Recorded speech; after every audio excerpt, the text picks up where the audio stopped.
Hey, I'm Steve Springer. This is Trent Mongero, one of the top high school coaches in the country from Atlanta area. Trent, I know you're a big defensive guy, and you were an infielder. Your son plays infield, Tabor. Give us about 3 or 4 little points that middle infielders just have to do to be successful. Well, Spring, before I could even mention the 4 things that they need to do to be successful, I think we really got to put an emphasis on what infielders should be trying to improve on. There's 2 main things. One is increasing range, and the other is improving their consistency. Because as you move up the ladder in the game of baseball, that's what's going to separate the players, and it's just micro thin, the difference between one infielder and the next as they come up. So I would say making sure they're getting quality repetitions, okay, at game speed. Learning to compete with the game, whether it be against the clock, 4-second clock on a ground ball, footwork drills,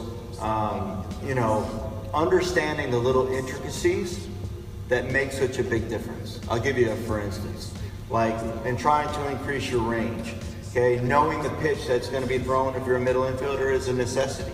It gives me a huge advantage.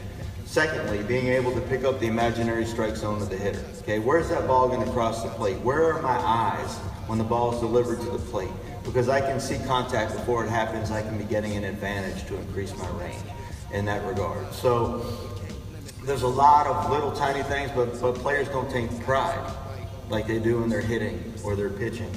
They don't take the pride in the defense. And the defense is a separator. We can win games on defense just like we can win games on offense. So they got to get the quality reps. These young players are playing so many games that they're not necessarily getting in the work to improve their confidence. Confidence comes from quality drill work, quality reps, and competing in practice. When you can do those things consistently, you probably got a pretty good infielder. And I believe the main nugget that you just threw out there is competing. Right? Sometimes we just go out there and take ground balls and there's nothing on the line. There's no action. Right? I want a game speed. I used to play, if you're doing it with the clock, that's great. But if you don't have a clock and you take ground balls with your buddy, you're doing for favors or something in the clubhouse after the game. We are competing to make it seem like it's a game. And I used to do that with Kevin Elster, who set a record in the National League, 88 games without an error. I mean, I felt like I was his butler. I mean, I talked about my CDs, like spraying cream and sugar. I'm like, all right, I got to go get it because I lost. Yeah. But I think it made us both better. And when you compete, this whole game's about competing, man. Yeah, well, there's consequences for losing. Absolutely. Not everybody gets a trophy, bro. No. And even if you don't have a player to compete with, how about the fungo hitter? How about you and him?